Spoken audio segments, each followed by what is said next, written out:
Al-Ummu Madrasatun, atau ibu adalah sekolah.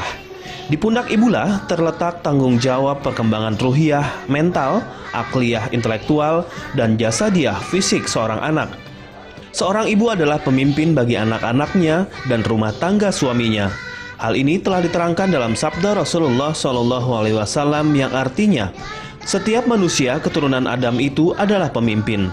Maka seorang pria adalah pemimpin bagi keluarganya, sedangkan wanita adalah pemimpin rumah tangga. Hadis riwayat Ibnu Sunni dari Abu Hurairah. Akan tetapi yang sering terjadi, setelah menikah, seorang wanita justru menurun kapasitasnya untuk menjadi sekolah atau madrasah bagi anak-anaknya. Lantaran kesibukan mengatur rumah tangga demikian hebatnya, sehingga ibu lebih mirip pekerja daripada seorang yang menyimpan kecerdasan intelektual. Tak hanya itu, banyaknya orang tua yang sibuk bekerja di luar rumah, apalagi ibu yang memilih sebagai wanita karir semata untuk meraup lembaran uang. Padahal, seorang ibu memiliki peluang terbesar untuk menumbuhkan moral atau akhlak yang baik kepada anak-anaknya. Bahkan, tak sedikit orang tua yang memprioritaskan pendidikan anak-anaknya semata untuk mencapai kehidupan duniawi dan menyerahkan perkembangan akhlak kepada sekolah-sekolah. Padahal jika dilihat dari intensitas seorang guru mengajar di sekolah, sangatlah terbatas dan singkat. Terlebih faktor lingkungan anak di mana berada sangat mempengaruhi akhlaknya. Meski belakangan pendekatan karakter siswa di sekolah sedang digalakan oleh pemerintah. Assalamualaikum warahmatullahi wabarakatuh. Apa kabar pemirsa? Senang sekali saya Intan Arita bisa hadir kembali menyapa Anda di program Makna dan Peristiwa. Kita akan membahas sebuah peristiwa dengan makna yang tersirat di dalamnya. Nah, kalau tadi kita sempat melihat sedikit VT-nya tentang orang tua yang mengasuh anak. Ternyata mengasuh anak ini susah-susah gampang ya. Nah, sudah ada Ustadz Bahtiar Nasr. Apa kabar Pak Ustadz? Baik Intan. Alhamdulillah ya Pak Ustadz ya. Alhamdulillah. Pak Ustadz, tadi kita sama-sama lihat di VT-nya bahwa orang tua ini ternyata punya tanggung jawab yang sangat luar biasa. Betul. Ya Pak Ustadz ya. Ibu, ayah masing-masing punya tanggung jawab. Nah, ini gimana nih tanggung jawab orang tua di hadapan Allah Subhanahu wa taala sendiri? Berat sekali. Nah, jadi kebanyakan orang Indonesia memang pola pengasuhannya pendelegasian. Benar. Dititipin sekolah, titipin pesantren, terus dia sendiri nggak terlalu care ya. Turut campur ya. Ya, nah ini tidak ada salahnya mendelegasikan, tapi lupa tanggung jawab orang tua pada Allah dan pada anak ini berbahaya. Nah, apa nih yang biasa sering dilupakan? Nah, yang pertama, tugas orang tua yang paling penting adalah menjaga amanah tauhid yang sudah ada pada jiwa anaknya, dengan cara melindungi dia dari kemusyrikan. Itu yang paling penting. Itu yang paling utama ya Pak Ustadz ya. Dan yang kedua, pendidikan dia agar dia mengenal siapa Tuhannya, agar dia berorientasi kepada akhirat. Jangan sampai anak kita ini malah dikenalkan kepada dunia, akhirnya lupa pada Tuhannya, lupa pada akhiratnya. Iya. Jadi sebenarnya gini Pak Ustadz, kita boleh aja sih, misalnya, nak kamu nanti jadinya seperti ini, tetapi jangan goal duniawi ya kalau gitu Pak Ustadz ya. Dunia harus juga menjadi target, tetapi jangan sampai itu tadi menyepelekan yang akhirat. Menomorduakan akhirat, karena perintahnya kan carilah kebahagiaan akhirat, tapi jangan lupa Nah, ini nasib di dunia. Iya ya. Nah, ini note juga buat kita para orang tua ya. Jadi memang orang tua ini nggak ada sekolahnya ya Pak Ustadz ya. Tapi memang kita wajib untuk mencari tahu agar kita bisa menjadi orang tua yang baik buat anak kita. Betul ya. Sekali. Minimal anak kita sukses di dunia dan juga di akhirat maksimalnya ya Pak Ustadz ya. Tapi Pak Ustadz tadi di VT juga mungkin pemirsa sempat melihat nih bahwa ada orang tua atau ibu yang bekerja. Bahkan sekarang banyak sekali ibu yang bekerja. Ini gimana nih Pak Ustadz nih Islam pandangnya? Yang penting satu, jangan kehilangan fokus kasih sayang kepada anak. Fokus kasih sayang pada anak. Yang kedua, jangan berkurang perhatian pada anak, minimal telepon, 3 kali sehari selama waktu kerja itu. Nah, yang ketiga, kontrol.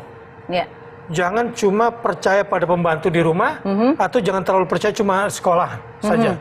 Kita harus cari tahu. Sebagaimana profesionalnya seorang ibu di kantor, harus lebih profesional lagi dalam merawat anaknya. Oh, jadi intinya walaupun kita bekerja, kita jangan melupakan kodrat kita ya sebagai seorang ibu. Karena kadang-kadang kan kita misalnya sudah terlalu fokus ke pekerjaan, akhirnya anak-anak benar-benar diserahkan dari Pak Ustadz bilang nih, saya percayakan ke sekolah yang terbaik, saya percayakan kepada neni yang terbaik, lupa kalau sebenarnya orang tua harus ikut campur di situ ya. Wajib itu. Nah, kalau ayah sendiri gimana perannya Pak Ustadz? Waduh, ayah lebih berat lagi. Ayah lebih berat lagi? Lebih berat lagi, gimana? Karena tanggung jawab ayah itu kalau di di dalam Al-Quran itu ada 3. Satu, menanamkan tauhid. 2, melindungi anak dari kemusyrikan. Dan yang ketiga, mendisiplinkan anak pada aturan-aturan agamanya. Wah, berat juga ya kalau gitu ya. Itu yang paling berat sebetulnya ayah ini dalam hal ini ya. Karena istri kan fungsinya pendamping gitu ya. Untuk merawat apa yang menjadi tugas ayah kepada anaknya, itu dikawal oleh istri. Iya. Jadi kalau gitu sebenarnya peran ayah dan ibu ini sama-sama berat, tapi kalau kita jalani insya Allah kita bisa mempunyai anak yang soleh dan soleha ya. Nah, kita juga masih akan juga membahas masalah mengenai menyayangi anak. Nah, menyayangi anak juga ada porsinya nih, tapi sebelum kita membahasnya, kita akan mengajak Anda untuk menyaksikan VT berikut ini. Selamat menyaksikan.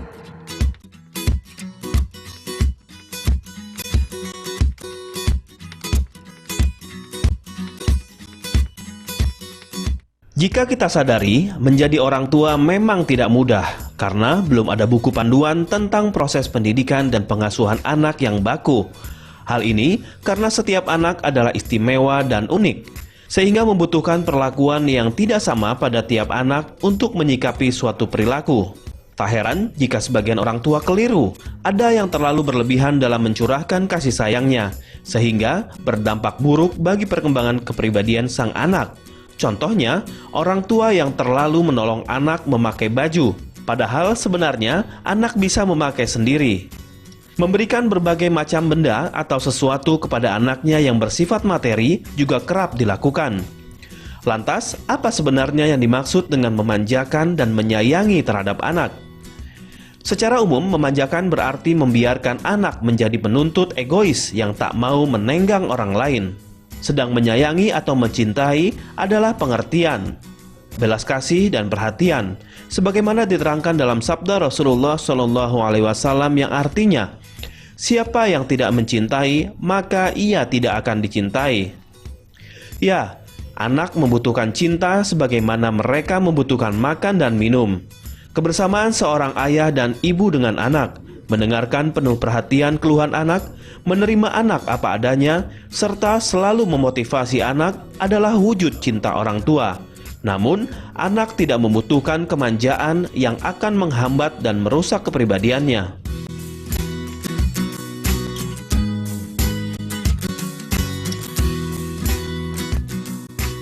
Ya, setiap orang pasti mencintai anaknya, tapi hati-hati. Mencintai dan memanjakan ini beda tipis sekali nih. Sekarang kita tanya sama Pak Ustadz. Pak Ustadz, gimana kalau orang tua kan wajib mencintai kan? Tapi kadang-kadang nanti akhirnya jadi tipis mencintai dan memanjakan. Pak Ustadz gimana pandangannya? Cinta, jika ditempatkan secara proporsional, maka akan bertambah cinta secara positif. Ya.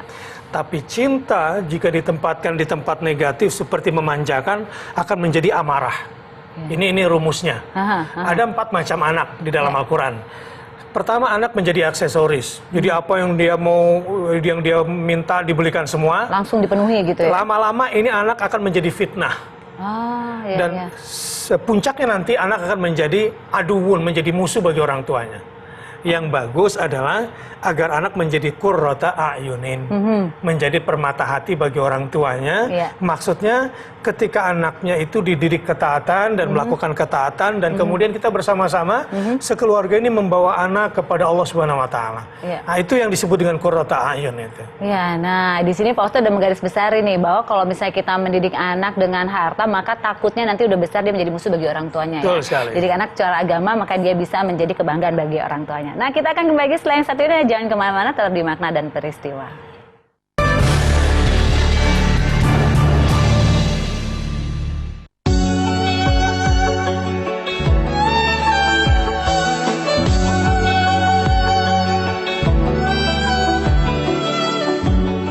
Di Yaman, tinggallah seorang pemuda bernama Uwais Al-Qarni yang berpenyakit sopak. Karena penyakit itu, tubuhnya menjadi belang-belang. Walaupun cacat, ia adalah pemuda yang saleh dan sangat berbakti kepada ibunya, seorang perempuan tua yang lumpuh. Uwais senantiasa merawat dan memenuhi semua permintaan ibunya. Namun, hanya satu permintaan yang sulit ia kabulkan, yaitu ibadah haji. Hal ini karena untuk beribadah haji harus menggunakan unta dan membawa banyak perbekalan. Sementara Uwais merupakan pemuda yang miskin. Namun, untuk membahagiakan ibunya, Uwais tidak kehabisan akal. Ia kemudian membeli seekor anak lembu. Setiap pagi, ia bolak-balik menggendong anak lembu itu naik turun bukit hingga Uwais dicap aneh oleh orang-orang. Makin hari, anak lembu itu makin besar dan makin besar pula tenaga yang diperlukan Uwais. Tetapi karena latihan tiap hari, lembu yang membesar itu tak terasa lagi. Saat musim haji tiba, lembu Uwais telah mencapai 100 kg. Begitu juga otot Uwais yang makin kuat. Ia pun menjadi bertenaga untuk mengangkat barang. Dan latihan menggendong lembu setiap pagi selama ini ternyata ia lakukan untuk menggendong ibunya berjalan kaki dari Yaman ke Mekah guna melaksanakan ibadah haji. Uwais berjalan tegap menggendong ibunya tawaf di Ka'bah. Ibunya terharu dan bercucuran air mata telah melihat Baitullah. Tak hanya itu, di depan Ka'bah, Uwais pun berdoa agar Allah mengampuni dosa ibunya. Allah Subhanahu wa Ta'ala memberikan karunia untuknya. Uwais seketika itu juga sembuh dari penyakit sopaknya. Tak hanya itu, atas ketaatan kepada ibunya itu, Rasulullah Shallallahu Alaihi Wasallam juga menyebut Uwais sebagai penghuni langit. Iya, tadi kita sama-sama pemirsa menyaksikan video tentang seorang anak yang sangat berbakti kepada ibunya, itu Uwais Al-Qarni. Bahkan di situ digambarkan ketika dia mengangkat unta itu ya, tadi diketawain sama masyarakat sekitar, sama teman-temannya lembu tadi ya. Nah, ternyata itu adalah salah satu cara Uwais untuk bisa membawa orang tuanya kalau nanti berangkat haji, terutama ibu. Ini Masya Allah sekali nih Pak Ustadz nih. Kalau kita perhatikan tadi bagaimana sih kemuliaan seorang anak yang begitu juga memuliakan ibunya di hadapan Allah nih Pak Ustadz. Ya, ibu itu di hadapan Rasulullah SAW kan disebutkan harus dimuliakan 3 kali lipat daripada ayah. Nah, karena kesiapan ibu untuk mengorbankan apa saja, bahkan sampai nyawanya untuk anaknya. Ibu itu mengorbankan apa yang disukainya juga demi anaknya. Betul. Dan ibu tidak seperti ayah. Dia tidak akan pernah bisa melupakan anaknya. Ibu memang tidak seperti ayah. Apapun berani dia korbankan. Nah, inilah yang kemudian kenapa seorang ibu begitu mulia di hadapan Allah Subhanahu wa Ta'ala dan hadapan Rasulnya. Dan anak seperti Uwais Al-Qarni adalah teladan, dan saya kira sampai hari ini kita masih bisa melakukan itu. Jadi bisa menjadikan teladan kita untuk ke orang tua seperti apa ya, karena memang anak yang mulia itu adalah yang memuliakan juga orang tuanya, terutama ibunya. Nah, pemirsa, kita akan mengajak Anda untuk melihat liputan berikut ini tentang kemuliaan seorang ibu. Selamat menyaksikan.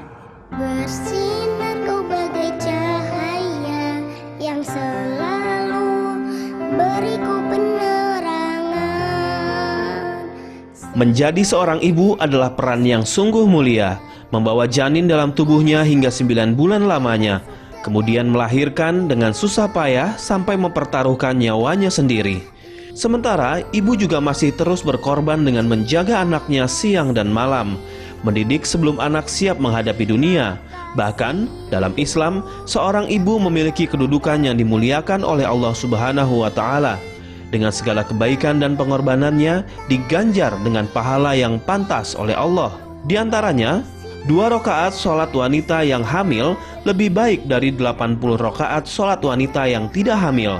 Sementara pada siang hari, seorang ibu hamil mendapat pahala puasa, sedangkan di malam harinya ia mendapat pahala sholat. Tak hanya itu, pada saat melahirkan, seorang ibu mendapat pahala 70 tahun sholat dan puasa. Sedangkan untuk kesakitan yang dialaminya, Allah mengganjarkan kesakitan 1 urat dengan 1 pahala haji. Namun, jika seorang ibu meninggal dalam masa 40 hari setelah melahirkan, maka ia masuk dalam kategori mati syahid dengan imbalan masuk surga. Seorang ibu yang menyusui anaknya mendapat 1 pahala dari setiap titik yang ia berikan pada anaknya. Dan jika seorang ibu memberi susu pada anaknya yang menangis, maka Allah mengajarkannya dengan pahala 1 tahun sholat dan puasa. Kemuliaan lainnya adalah jika seorang ibu menunaikan kewajibannya dengan menyusui selama 2,5 tahun, maka malaikat di langit langsung menyebarkan berita bahwa surga wajib baginya. Bahkan ketika seorang ibu tidak tidur dengan nyenyak karena menjaga anaknya yang sedang sakit, maka ia mendapat pahala setara dengan pahala membebaskan 20 orang hamba sahaya. Dan kemuliaan yang terakhir adalah jika seorang ibu yang kurang tidur karena menjaga anak yang sedang sakit, maka akan diampunkan seluruh dosanya. Serta jika ia menghibur anaknya yang sakit, Allah memberi padanya pahala 12 tahun ibadah. Subhanallah, Allahu Akbar ya, begitu seorang ibu dimuliakan di mata Allah ya, sehingga tadi pengorbanannya ketika hamil, melahirkan, membesarkan, bahkan menunggui anak yang sedang sakit pun kalau kita bergadang itu ternyata juga pahala ya bagi ibunya ya. Nah, Pak Ustadz, ini kan sesuai sekali Nabi kita juga, Nabi Muhammad SAW juga kata ibumu, ibumu, ibumu dan ayahmu. Nah, ini gimana Pak Ustadz? Hamalatu ummuhu wahnan ala wahnin wa fisalu fi amain. Di dalam Al-Quran digambarkan karena ibunya mengandung anaknya dalam keadaan lemah, yang bertambah lemah. Ya, sesudah itu belum selesai urusannya. Harus menyusui lagi selama 2 tahun sampai disapi. Jadi pengorbanannya 2 tahun 9 bulan bukanlah pengorbanan yang sedikit itu.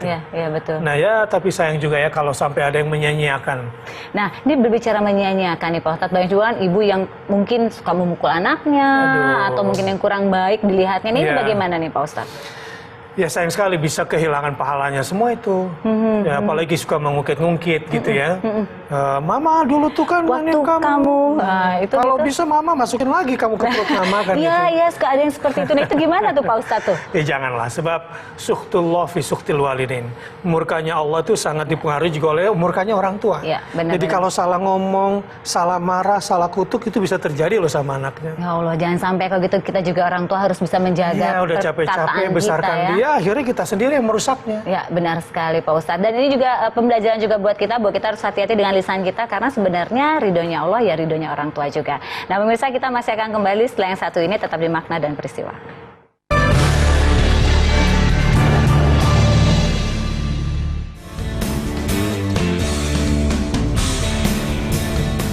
Sebagai seorang muslim, sudah seharusnya menunjukkan jati diri dan kehormatan Islam dimanapun ia berada. Seperti yang dilakukan oleh seorang remaja Malaysia bernama Khairul Idham Pawi yang memenangi balap Moto3 di sirkuit Sachsenring, Jerman beberapa waktu lalu. Saat berada di atas podium, ia enggan untuk disiram dengan sampanye atau minuman keras sebagaimana yang biasa dilakukan oleh para pembalap yang menempati posisi 3 teratas.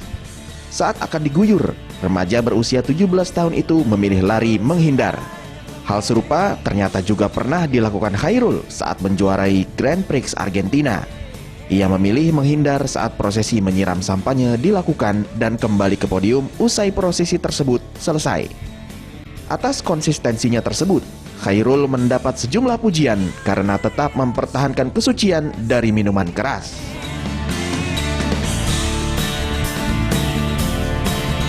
Tadi kita lihat video yang sangat mengharukan buat saya, karena walaupun dia sudah berada di arena internasional, tapi masih hukum-hukum Islamnya dipakai nih Pak Ustadz. Ini gimana cara mendidiknya Pak Ustadz? Ya, dalam posisi euforia kemenangan, tetapi dia tetap menjaga disiplin. Disiplin dari segi ini Islamnya, pendidikan ya? orang tua dari awal nih sebetulnya. Atau setidaknya kalau dia seorang mualaf, dia punya komitmen yang kuat itu.